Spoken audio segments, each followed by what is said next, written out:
Cristo, o Supremo.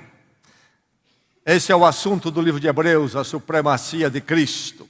Nós vamos continuar sendo abençoados por este livro nesta manhã. E hoje focando no capítulo 7, do versos 1 a 10. A supremacia de Cristo. Hebreus 7, de 1 a 10. Há um verso que aponta bem a essência da mensagem de Hebreus. E antes de lermos o texto desta manhã, vamos recordar esse verso que está no capítulo 1, verso 3. Hebreus 1 a 3, o Filho é o resplendor da glória de Deus e a expressão exata do seu ser, sustentando todas as coisas pela sua palavra poderosa. Depois de ter realizado a purificação dos pecados, ele se assentou à direita da majestade nas alturas. Este é Jesus Cristo, inigualável, único, supremo. Vamos agora ao nosso texto nesta manhã, no capítulo 7, versos de 1 a 10. Hebreus 7, 1 a 10. Mas para lançar mais luz aqui no que nós vamos ler, vou retroceder ao capítulo 5 primeiramente. Hebreus 5, eu quero ler a partir do verso 1 até o verso 6. Vamos receber a palavra de Deus neste momento, receber com o coração disposto, a mente aberta, que Deus nos edifique na palavra.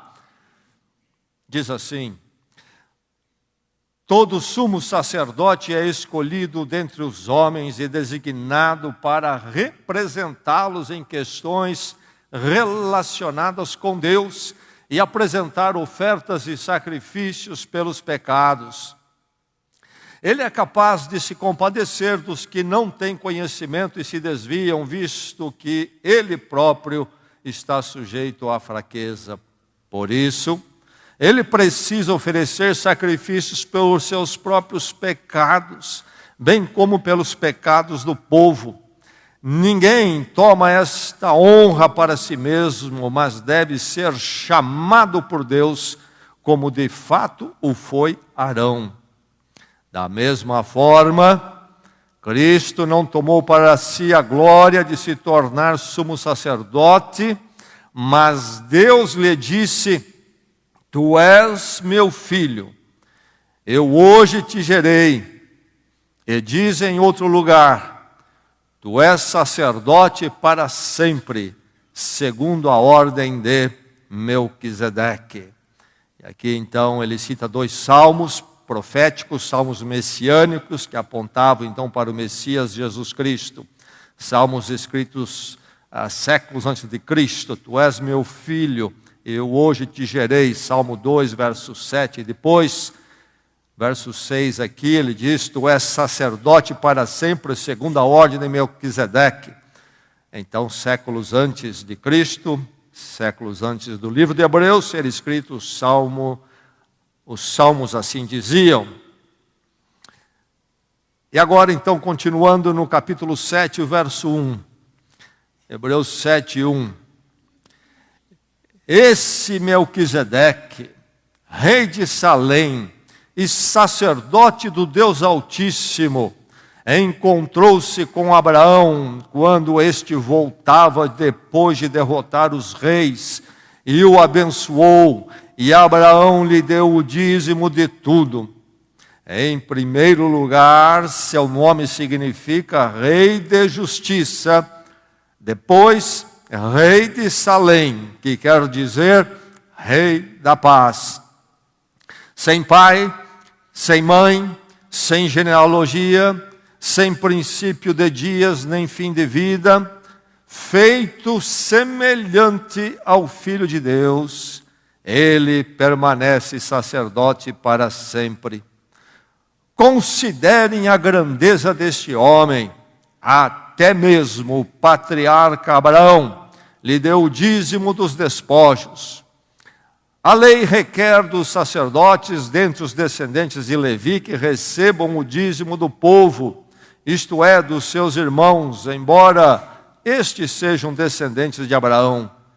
Este homem, porém, que não pertencia à linhagem de Levi, recebeu os dízimos de Abraão e abençoou aquele que tinha as promessas. Sem dúvida alguma, o inferior é abençoado pelo superior. No primeiro caso, quem recebe o dízimo são homens mortais. No outro caso, é aquele de quem se declara que vive.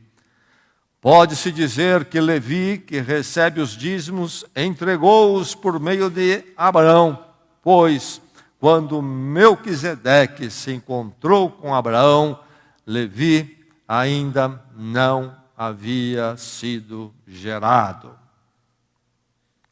Palavra de Deus rica em informações da história da salvação, e tantos pontos dessa história longa são tocados aqui nestes versos, e para nos aprofundarmos na fé cristã, no Evangelho, precisamos entender essa história que começa muito antes do Natal.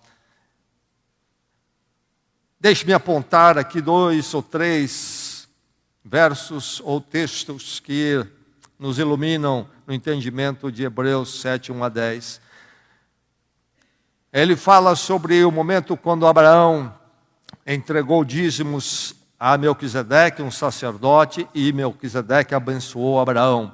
Ele está se referindo ao texto de Gênesis 12, 1 a 3, Gênesis 12, 1 a 3, onde narra assim: Então o Senhor disse a Abraão, deixe-me retornar antes ao momento em que Deus chama Abraão para então fazer aquele plano, realizar o plano que ele tinha para Abraão e para todos nós até hoje. Diz assim: Então o Senhor disse a Abraão, saia da sua terra por meio dos seus parentes e da casa de seu pai, e vá para a terra que eu lhe mostrarei. Farei de você um grande povo e abençoarei, tornarei famoso o seu nome, e você será uma bênção. Abençoarei os que o abençoarem, e amaldiçoarei os que o amaldiçoarem. Por meio de você, todos os povos da terra serão abençoados. Aí está o momento da chamada de Abraão para Deus colocá-lo no plano que ele tinha para se desenvolver. E Abraão para Israel, de Israel para Jesus Cristo, todos os povos da terra são abençoados. Deus renova essas promessas a Abraão em Gênesis, novamente, capítulo 15, capítulo 22. Muito bem, aí está então a experiência de Abraão e o seu chamado. E agora então, o momento quando Abraão faz a entrega dos dízimos a Melquisedeque, e Melquisedeque o abençoa. Gênesis capítulo 14 diz assim, a partir do verso 17: Voltando Abraão da vitória sobre Quedorlaomer e sobre os reis que a ele se haviam aliado, o rei de Sodoma foi ao seu encontro no vale de Savé, isto é, o vale do rei. Então Melquisedeque, rei de Salém e sacerdote do Deus Altíssimo, trouxe pão e vinho e abençoou Abraão, dizendo: Bendito seja Abraão pelo Deus Altíssimo, Criador dos céus e da terra, e bendito seja o Deus Altíssimo que entregou os seus inimigos em suas mãos. E Abraão lhe deu o dízimo de tudo. Aí está essa experiência, a vida de Abraão, que se deu por volta de 2000 anos antes de Cristo. E séculos depois, temos o Salmo 110, que já lemos. Verso 4, o Senhor jurou e não se arrependerá, tu és sacerdote para sempre, segundo a ordem de Melquisedeque. O Salmo escrito séculos antes de Jesus, séculos depois de Abraão, fala sobre Melquisedeque, mas apontando para alguém mais que viria, certamente então, o Messias. Para que finque raízes em nosso coração, Vamos ouvir mais uma vez, capítulo 7, 1 a 10 em Hebreus.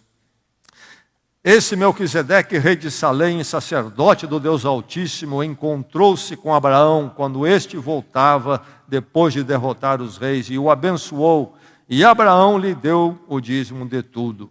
Em primeiro lugar, seu nome significa Rei de Justiça. Depois, Rei de Salém, que quer dizer Rei da Paz.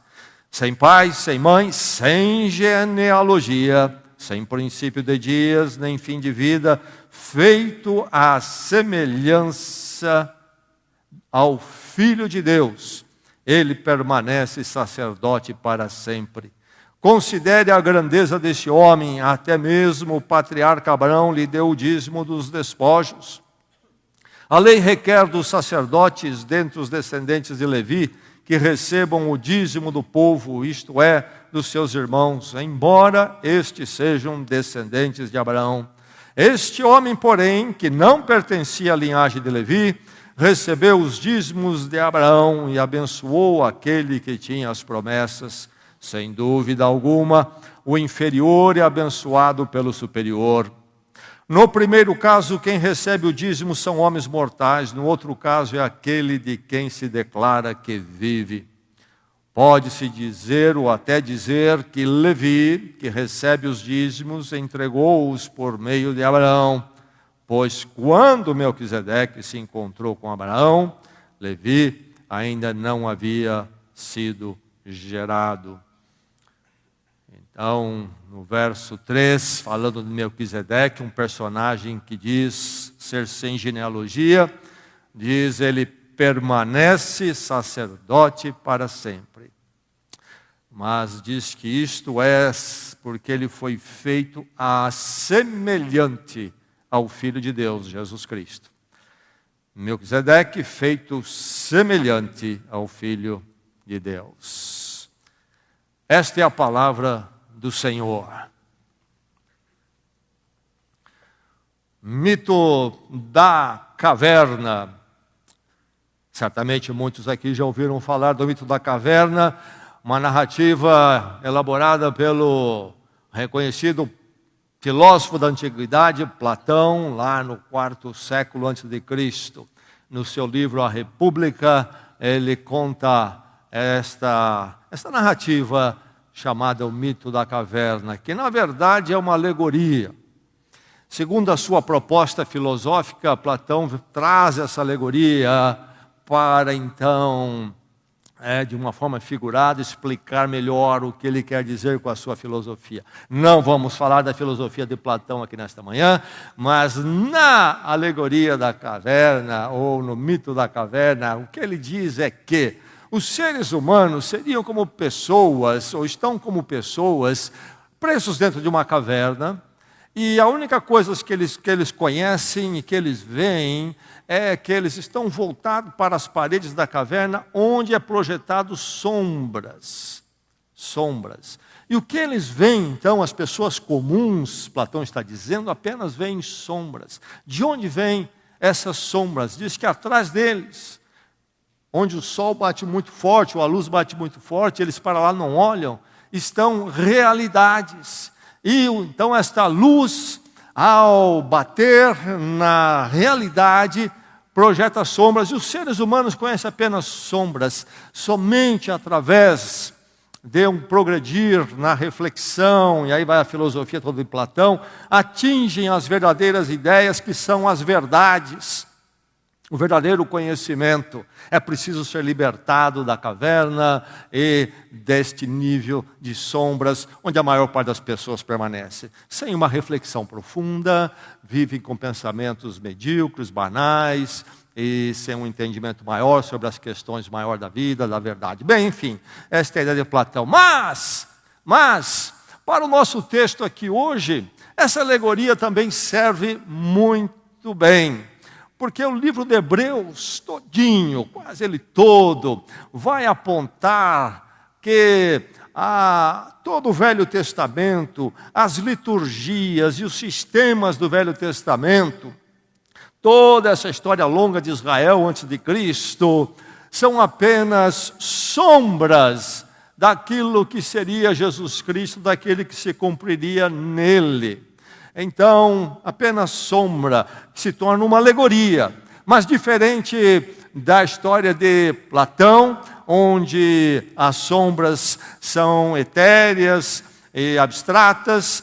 A sombra de Jesus Cristo no Velho Testamento são atos históricos, concretos. A fé cristã, nunca se esqueça disso, é uma fé histórica. Jesus Cristo não é alguém que surge no Natal do nada. E muito menos ele é um guru como muitos outros que um dia na sua vida diz que teve uma meditação mais profunda, recebeu algum tipo de revelação. Ele por muitos anos viveu, nasceu, não tinha nenhuma pretensão. De repente brilhou algo ali, um acidente, não é? Místico, religioso. E aí ele funda uma religião. Jesus Cristo não nasce nesse vácuo histórico espiritual. Há toda uma história chamada pelos teólogos de história da salvação. Nos remete à criação, já com Adão e Eva, e depois então este momento precioso, marcante, quando Deus chama Abraão, 2000 anos antes de Cristo, e depois então Israel, e toda ali a fé, a liturgia, o culto, tudo apontando e caminhando para Jesus Cristo. Outra verdade, além da fé cristã ser histórica, é que ela é sempre aliancista. Deus chega para Abraão, chama-o e diz: sai da sua parentela e vou te abençoar, você vai ser uma bênção, em você serão benditas todas as famílias da terra. Uma aliança, um pacto é feito. E a fé cristã é sempre pactual. Quando nós chegamos em Jesus Cristo, nós temos o cumprimento final deste pacto. Quando Jesus, na noite em que é traído, antes da traição, celebrando a ceia do Senhor, ele toma o cálice e diz: este é meu sangue da nova aliança, o novo pacto. Então em Cristo esta aliança prometida em Abraão se realiza, se concretiza. E então a fé cristã é histórica e aliancista. Ela não é algo que acontece num vácuo, não é algo que simplesmente explode de repente e ninguém sabe de onde veio. É toda uma direção de Deus, uma obra de Deus. Mas enfim, o livro de Hebreus então é um livro que nos diz que o Velho Testamento é como vermos sombras. Aliás, no capítulo 10 de Hebreus, mais à frente, no verso 1, o autor vai dizer o seguinte: a lei, e lei aqui não se trata dos 10 mandamentos, mas de todo o Pentateuco, os primeiros livros, todo o sistema religioso que estava então colocado ali. Diz: a lei traz apenas uma sombra dos benefícios que hão de vir e não a sua realidade. Novamente, a lei traz apenas uma sombra dos benefícios que hão de vir e não a sua realidade. Enfim, aí está Melquisedeque, o verso 13 do nosso texto diz que ele foi feito semelhante ao Filho de Deus. Não igual, mas semelhante ao Filho de Deus. E ele explica em que sentido é esta semelhança. Em que sentido Melquisedeque é uma sombra da realidade Jesus Cristo. Melquisedeque é uma sombra da realidade Jesus Cristo. E então nós temos aquilo, aqui nesse texto, mais uma vez, como temos no livro de Hebreus todinho, aquilo que os intérpretes qualificam como sendo um jogo de tipo e antitipo. Nós temos no Velho Testamento os chamados tipos que vão se cumprir em Cristo, que é o antitipo, a chamada tipologia, um jogo de figuras de linguagem para expressar verdades. Então, nós temos Melquisedeque como um tipo, Jesus Cristo antitipo. Ele é algo a semelhança, ele é uma sombra, Jesus Cristo é o cumprimento e a realidade. E é interessante então que é a realidade, é o antitipo, é o cumprimento que na verdade nos dá a explicação completa do tipo ou da sombra. A sombra nos dá uma ideia da realidade, mas a realidade nos mostra como é realmente o sentido daquela sombra do passado, no caso Melquisedeque. Jesus Cristo nos mostra qual é o lugar, o sentido de Melquisedeque. Meu irmão, minha irmã, a fé cristã, como eu disse, não é algo que é apenas um momento. E se você quer se aprofundar na fé cristã, você precisa entender o sentido histórico dela. Enquanto não entrarmos nas raízes, entendemos a Bíblia, nós ficamos com conhecimento supérfluo, é perigoso até de pensarmos em Jesus Cristo como um fundador religioso, alguém que surge do nada, e não entendemos quem Ele é realmente na sua totalidade, que é calcado na história da salvação, em tudo que Deus fez. E aí nós temos então Melquisedeque feito à semelhança do Filho de Deus. Semelhança informadora, então. Essa semelhança que se encontra em Melquisedeque é informadora, informa a nossa fé, define a nossa fé até. Quando nós conhecemos Melquisedeque, nós entendemos muito mais sobre Jesus Cristo. E o que é que ele fala de Melquisedeque? Fala de Melquisedeque, apresenta Melquisedeque como superior. Mas esse superior aqui, em Melquisedeque, é apenas uma semelhança, uma sombra, porque quem realmente é superior é Jesus Cristo. Quem é superior realmente é Jesus Cristo. E aqui então aparece Melquisedeque como grande abençoador. Um abençoador tipológico.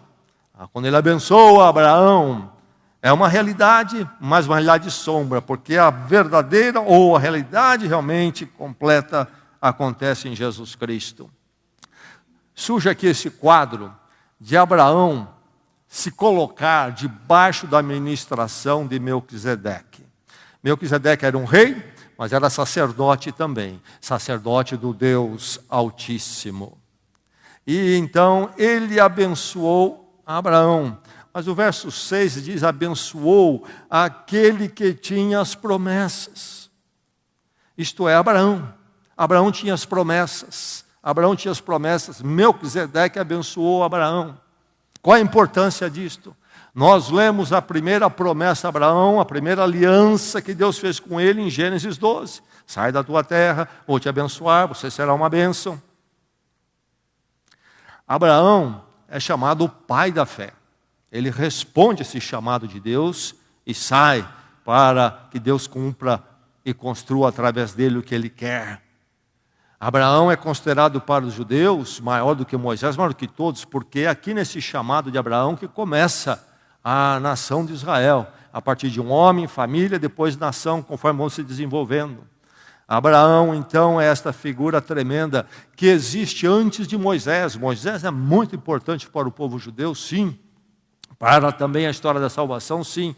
Mas Abraão é maior ainda, porque é ele que recebeu esta aliança e o chamado, é o primeiro, é o maior dos patriarcas, então. Ele tem essas promessas tremendas.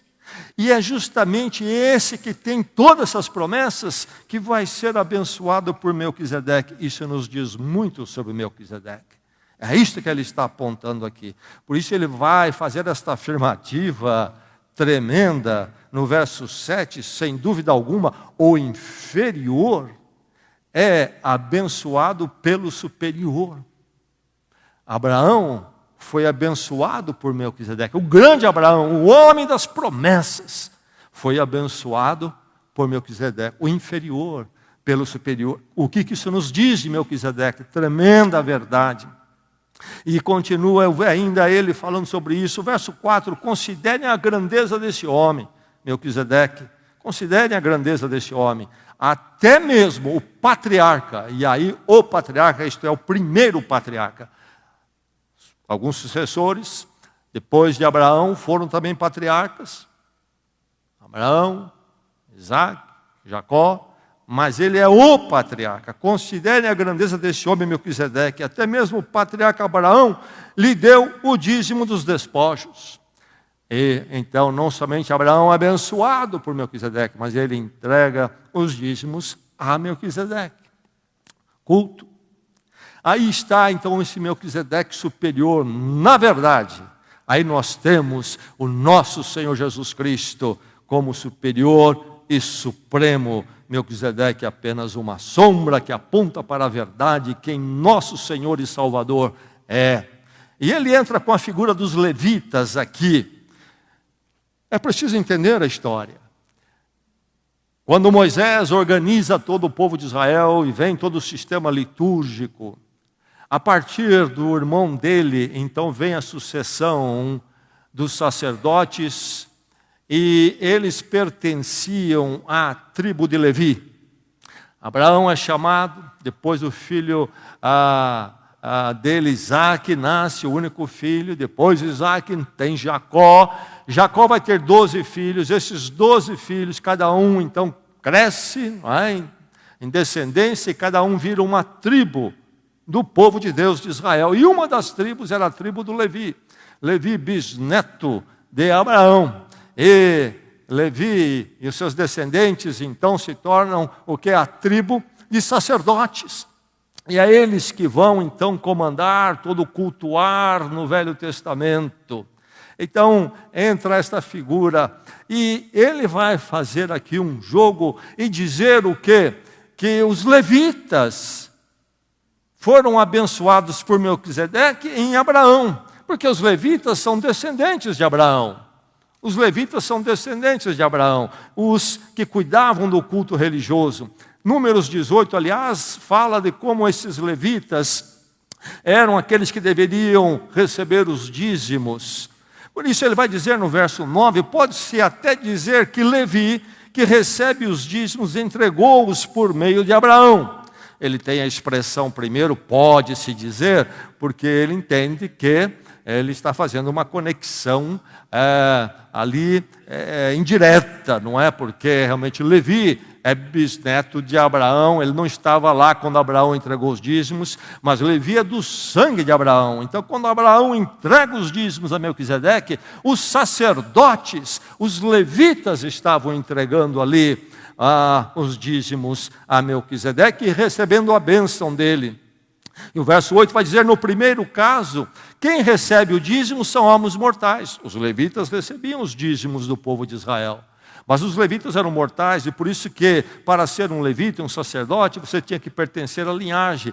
Uma geração morria, outra vinha de filhos, assumia então a tarefa, e assim se continuava. Mas eram mortais. Eles foram instruídos pela lei, pelo sistema em Moisés, a serem aqueles que cuidavam do culto e recebiam dízimos. Mas eram mortais. Aí ele continua no verso 8, no outro caso, isto é Melquisedeque, é aquele de quem se declara que vive, não é mortal, e ele vai explicar melhor isso depois. Mas enfim, aí está a superioridade de Melquisedeque, a superioridade de Jesus Cristo, que aliás transcende até a lei. Diz o verso 5, a lei requer dos sacerdotes dentre os descendentes de Levi que recebam o dízimo. Isto é o que a lei estabelece, que os levitas, os sacerdotes recebam o dízimo. O que é lei, novamente, não se trata de restringir isso a 10 mandamentos, mas todo o sistema litúrgico colocado no Velho Testamento. E estava certo, de acordo à lei, que levitas e sacerdotes é que cuidavam do culto. E eles então recebiam o dízimo. Mas em Melquisedeque, quando Melquisedeque então surge ali em Gênesis, Moisés não estava por ali ainda, a lei não estava ali, ia demorar séculos para vir. E ali já acontece tudo isto. O patriarca Abraão, aquele que tem as promessas, vai a Melquisedeque, o Melquisedeque é ele, e abençoa e entrega os dízimos então a Abraão. Isto transcende a lei, transcende a lei. Assim como Melquisedeque transcende a lei, ele existiu antes dos levitas, do estabelecimento dos levitas e sacerdotes, segundo a lei. Assim também Jesus Cristo transcende todo esse sistema de lei, que são apenas figuras de quem ele é até hoje a realidade. Agora então, meu irmão, minha irmã, em tudo isto, você crente em Cristo Jesus pertence a quem? Você cultua, entregou sua vida a quem? Aquele que é supremo, é o superior. Melquisedeque é apenas uma semelhança que nos aponta a verdadeira realidade da superioridade que só Jesus Cristo tem. Nunca se esqueça, quem é o seu Senhor, o Salvador, a quem você serve. Todo ser humano serve a alguém. Nível abstrato, material, materialista, muitos no nível então de uma religião. Nada disso se equipara a Jesus Cristo. Só Ele é o que é supremo, incomparável e uma grandeza única, Cristo. Mas Cristo, então, nessa condição, tem dois papéis. Ele é sacerdote e ele é rei. Ele é sacerdote, como Melquisedeque o foi. Melquisedeque era o sacerdote do Altíssimo, diz aqui o verso 1 no capítulo 7. Sacerdote do Deus Altíssimo. Mas quando fala de sacerdote aqui, sacerdote do Deus Altíssimo, Melquisedeque apenas aponta para Jesus Cristo. Ele é a sombra do sacerdócio de Cristo, que é o sacerdócio, o quê? O sumo sacerdote. O livro de Hebreus argumenta tão bem, e nós já vimos também nos textos anteriores, Jesus Cristo, sumo sacerdote. O sistema de sacerdotes dentro da lei envolviam os levitas, então os sacerdotes levitas, mas havia o chefe, o principal, que era o sumo sacerdote. Uma importância tremenda, porque no culto do templo e também no tabernáculo havia um recinto mais íntimo que simbolizava a presença da glória de Deus. Por isso, o povo não entrava ali, somente o sumo sacerdote, nem os outros sacerdotes entravam. E uma vez por ano apenas, o sumo sacerdote adentrava com o sacrifício em benefício, em prol do povo e seus pecados, e dele também, porque diz o texto, ele também tinha pecados. Enfim, sacerdote é algo da lei, mas aqui está Melquisedeque muito antes da lei e já sendo um sacerdote do Deus Altíssimo, o Deus maior, o Deus único. E ele é então um sacerdote, Melquisedeque é um sacerdote tipológico, ele é um tipo daquilo que Jesus Cristo é e é até hoje. Quem é o sacerdote? Sacerdote é aquele que se coloca entre Deus e o povo, é aquele que media Deus, o Deus Altíssimo. O Deus Altíssimo, o nome no hebraico Elion, o Deus Altíssimo, um dos nomes de Deus. E justamente este Deus Altíssimo é mediado a Abraão através de Melquisedeque. Mas ele é apenas uma sombra, porque o grande sumo sacerdote que nos media a presença do Deus Altíssimo, aquele que adentrou ao lugar mais íntimo do templo, mas do templo celestial, o Santo dos Santos, é Jesus Cristo, sacerdote. Melquisedeque, diz o verso 1, sacerdote Deus Altíssimo, encontrou-se com Abraão e o abençoou. Então esta mediação, ele ministra Deus a Abraão. Jesus Cristo é aquele que finalmente ministra a nós, todos nós, conforme a promessa feita a Abraão, através de Abraão e Israel, então depois de Jesus Cristo, nós todos somos abençoados, todas as famílias da terra. Mas, note bem, que em Melquisedeque nós vamos encontrar a semelhança, a sombra, o tipo da eternidade, Os levitas são mortais. Os levitas, sacerdotes, todos eram mortais, morriam, e era preciso ter uma sucessão. Mas é interessante que diz o verso 8, no primeiro caso, quem recebe o dízimo são homens mortais, no outro caso é aquele de quem se declara que vive. Como que Melquisedeque é uma sombra, uma semelhança do sacerdócio eterno de Jesus Cristo, definitivo. O verso 3 fala de Melquisedeque sem genealogia. Qual é o significado disto? E aí muitos acabam fazendo uma interpretação até mística, sobrenatural, talvez ele é um personagem que veio do céu, etc. Não. Quando você lê Gênesis, aliás, o Velho Testamento todo, genealogia é muito importante. Aliás, há muitas genealogias que talvez você, quando está lendo a Bíblia, pula até. Acha longa, não faz sentido para mim. Genealogia era fundamental para posicionar a pessoa nessa história toda da salvação. Para ser um levita, um sacerdote, então, você tinha que ter genealogia de sacerdote, isto é, seu pai tinha que ter sido sacerdote, você tem que pertencer à tribo de Levi.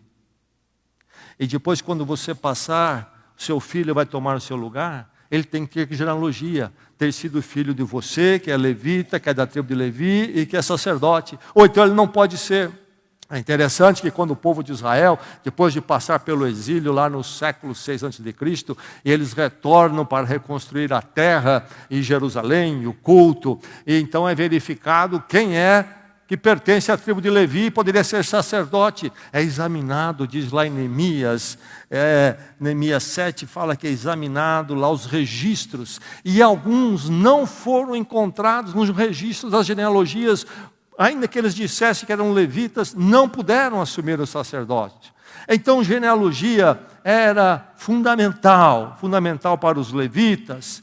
Em Gênesis, todo personagem de significado e importância tem genealogia, mas não Melquisedeque, não Melquisedeque. O que isso nos diz?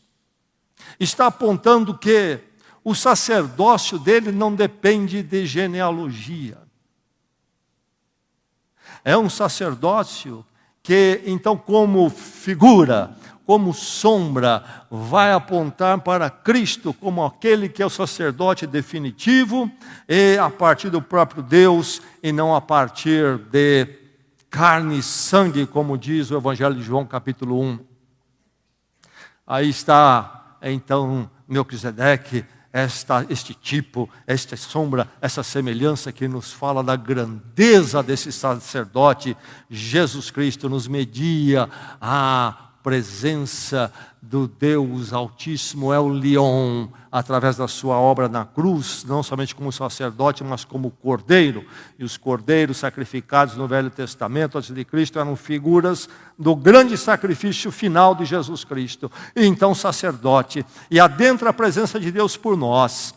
E através dele, então, é que nós temos a ministração sacerdotal, que permanece para sempre. Mas notemos que nessa dinâmica de culto e entrega, Abraão cultuou como? Entregando os dízimos, voluntariamente, e antes da lei, independente de qualquer preceito legalista, ele voluntariamente cultuou com os dízimos. Meu irmão, minha irmã, a verdade é o seguinte: você, discípulo de Cristo, filho de Deus em Cristo, tem um sacerdote, um sumo sacerdote, eterno, definitivo, permanente, suficiente. E Deus, então, através desse sacerdote Jesus Cristo, é acessível a você. Por isso você tem acesso a Deus, como pecador, como culpado, mas recebe o perdão na mediação de Cristo. E aí a presença de Deus se abre para você. Grande é o sacerdócio de Cristo. Mas é dito também que Melquisedeque era um rei. Mas quando diz que ele era um rei, está na verdade nos apontando para o grande reinado de Jesus Cristo. A questão não é se discutir o reinado de Melquisedeque, mas sim de ver nele uma sombra, um tipo do grande reinado, a realidade de reinado em Jesus Cristo. Então o reinado de Melquisedeque é tipológico, é um tipo, é apenas uma sombra, uma semelhança daquele que haveria de acontecer em Jesus Cristo. O que é que o autor de Hebreus, do capítulo 7, diz no verso 2? Em primeiro lugar, falando de Melquisedeque, em primeiro lugar, seu nome significa rei de justiça. Depois, rei de Salém, quer dizer rei de paz. O reinado de Melquisedeque é o reinado de justiça. De onde o autor tira isso? A palavra ou o nome Melquisedeque, um nome talvez estranho à maior parte de nós aqui, e não é uma palavra comum para nós. Na verdade, no hebraico é uma palavra composta, são duas, que seria exatamente isso: rei e justiça. Rei e justiça, uma palavra composta. Esse é o nome de Melquisedeque, rei e justiça. E é isto que ele está apontando aqui. Ele é o rei da justiça. Ele é o Rei da justiça. Mas é apenas um tipo, uma sombra, uma semelhança. O grande Rei da justiça é Jesus Cristo, segundo as Escrituras. O profeta Isaías, muito depois de Melquisedeque, séculos depois de Melquisedeque e Abraão, o profeta Isaías canta muito a figura do Messias prometido e a vinda dele. Ele fala sobre isto apontando para Jesus Cristo, e Isaías é por volta de 700 anos antes de Cristo. No capítulo 9 do profeta Isaías, a partir do verso 6, ele diz: um filho nos foi dado, ele estenderá o seu domínio, e haverá paz sem fim sobre o trono de Davi e sobre o seu reino, estabelecido e mantido, note bem, com justiça e retidão, desde agora e para sempre. Profecias de Isaías, 7 séculos antes de Cristo. Na linha de tudo que vem acontecendo já desde o tempo de Abraão. Olhando para o cumprimento, um filho nos foi dado, diz Isaías, e ele estenderá o seu domínio, o seu trono estabelecido e mantido. Mas aí a característica deste reinado, deste filho que nos é dado, Jesus Cristo, qual é? Será um reino estabelecido e mantido com justiça e retidão. Melquisedeque, o rei da justiça, na verdade uma sombra de Jesus Cristo. Por isso que Apocalipse, agora depois da vinda de Cristo, depois da morte, ressurreição e ascensão de Cristo, já no fim do primeiro século depois de Cristo, o apóstolo João tem a sua grande visão do Apocalipse no capítulo 19, versos 11 e 16, ele vai dizer: vi os céus abertos e diante de mim um cavalo branco, um cavaleiro se chama Fiel e Verdadeiro, ele julga e guerreia com justiça. E em seu manto e em sua coxa está escrito este nome: Rei dos Reis, Senhor dos Senhores. Este cavaleiro é simplesmente Jesus Cristo. Rei dos Reis, como canta o Aleluia de Handel, a música sacra clássica tão conhecida. Rei dos Reis, aleluia, aleluia, aleluia. Senhor dos senhores, Rei dos reis. É este o cântico de Apocalipse. Mas o que nos diz? Nos fala deste cavaleiro, que então vem para dominar e tornar-se então Senhor e Rei, mas com justiça. Com justiça. Melquisedeque, o Rei da justiça, é simplesmente uma figura, semelhança do nosso Senhor e Salvador, Rei eterno, Rei da justiça. Como que Jesus Cristo é o Rei da justiça? Primeiro, porque Ele estabelece um reino justo.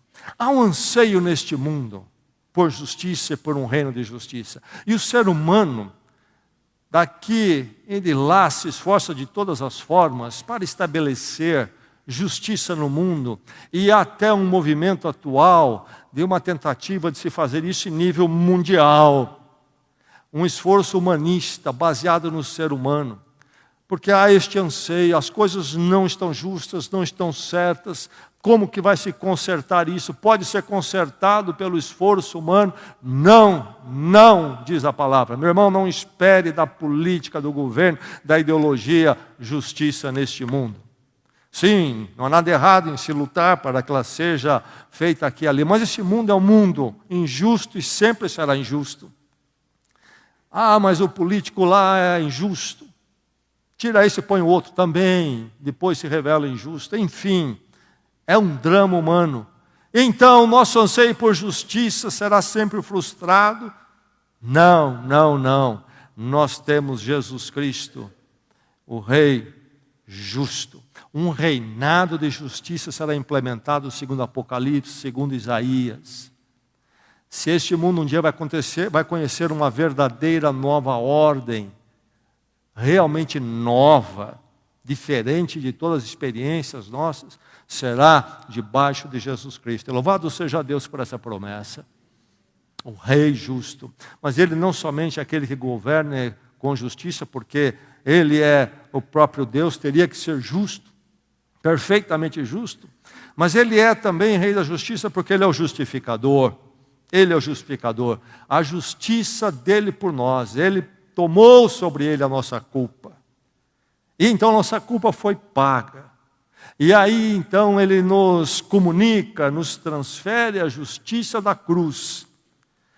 Na linguagem do Novo Testamento, a justiça nos foi imputada. Somos declarados justos diante de Deus. Somos justificados diante de Deus. Poderemos participar do reinado da justiça que Ele vai estabelecer. Por quê? Como? Nos nossos méritos? Não, é porque a justiça dEle por nós nos foi transferida, nos foi imputada. Por isso Ele é o Rei da justiça. É o Rei que governa com justiça e é também aquele que pode nos justificar. Mas não somente Ele é o Rei da justiça, Melquisedeque, diz o texto que Ele também é o Rei da paz, Rei de Salém. Salém. A interpretação mais possível é que Salém se refere realmente a Jerusalém.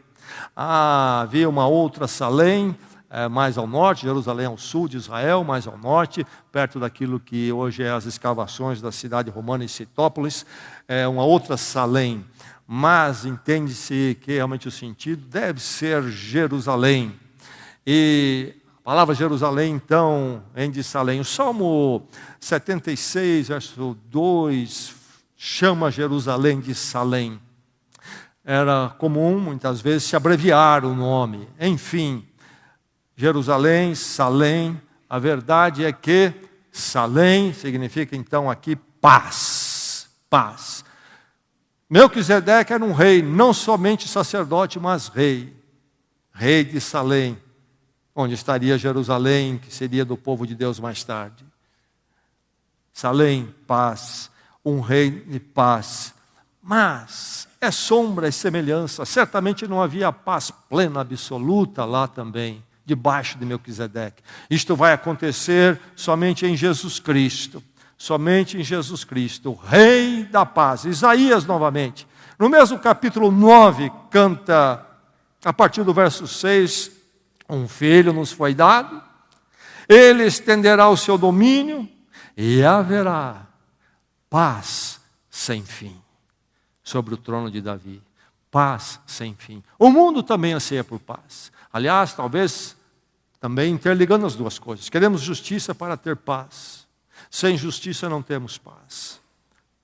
O ser humano anseia por paz. Paz no exterior, fora de si, nos seus relacionamentos, lugar de habitação. Mas ele anseia por paz também dentro de si. Há uma falta de paz. Onde isso poderá ser encontrado? Será um sistema humano que vai impor uma paz ao mundo? Como a paz romana, do Império Romano, imposta através de exércitos dominadores, então ninguém se agitava porque seria punido, não pode falar nada, e ali o exército está em cima? Não. A paz que nós ansiamos, perfeita e absoluta, acontecerá somente em Jesus Cristo. E o reino dele futuro será sim o reinado de paz. O verdadeiro rei de Salém é Jesus Cristo. E aí o texto de Isaías então diz mais, diz o que lá no capítulo 9?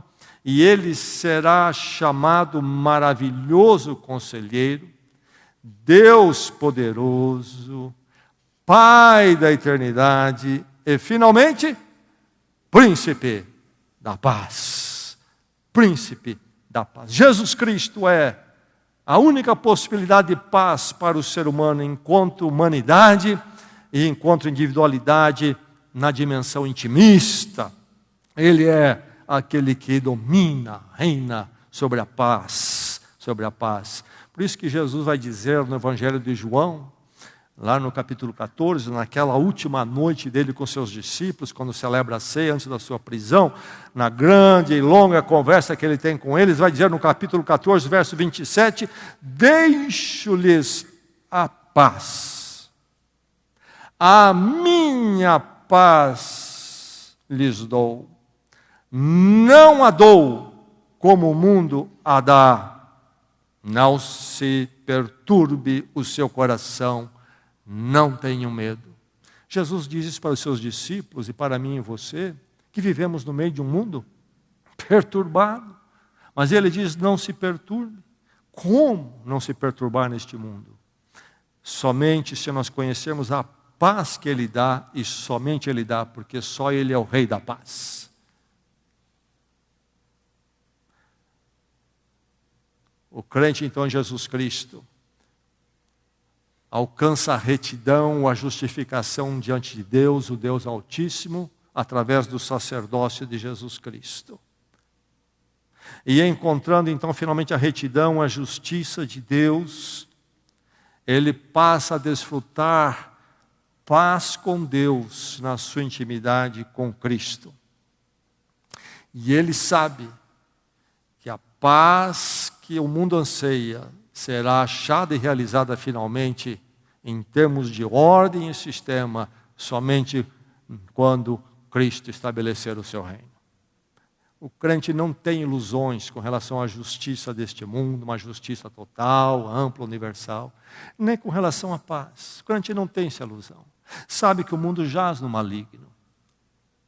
Mas o crente pode experimentar a paz sim, porque ele tem sido justificado com Deus. Apesar de todas as conturbações, ele sabe que tudo está em ordem, entre ele e Deus, justificado em Cristo. E então ele está em paz com Deus. É essa paz que Jesus Cristo nos dá. Deixo-lhes a paz, a minha paz lhes dou. Não a dou como o mundo. É diferente. Não se perturbe. Não se perturbe. Não tenho medo. Tudo está em ordem entre vocês e Deus, através do meu sacerdócio, diria Jesus Cristo.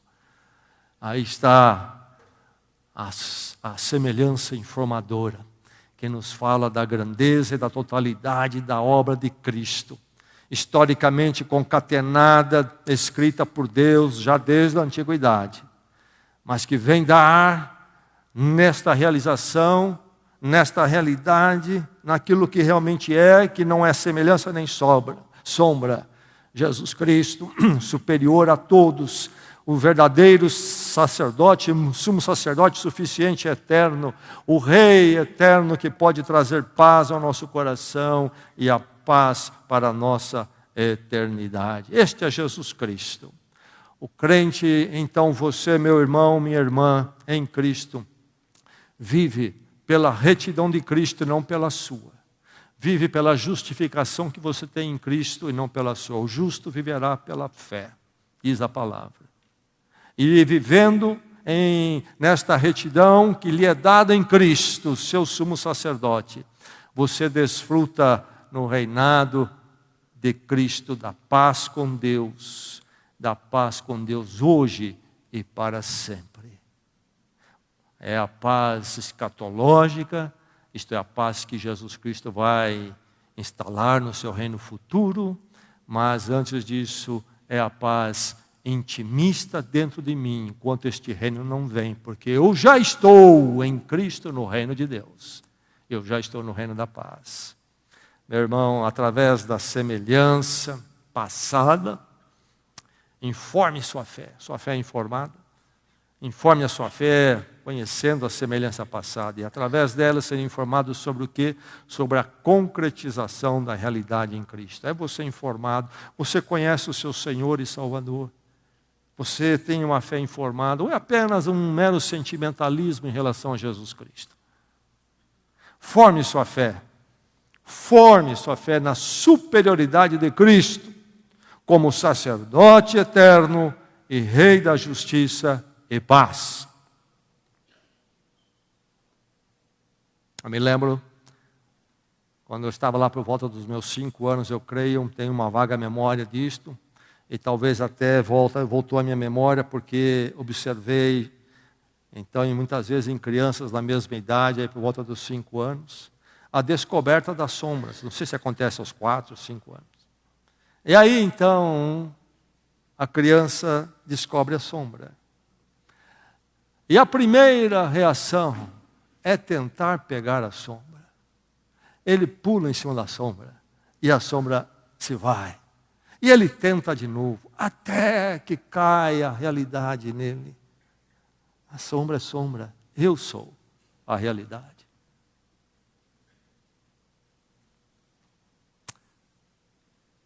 Que pela iluminação do Espírito Santo, todos aqui possam ir além da sombra e possam estar conscientes, firmes e baseados na realidade eterna de Jesus Cristo, o Rei da Paz. Vamos orar na presença do Senhor.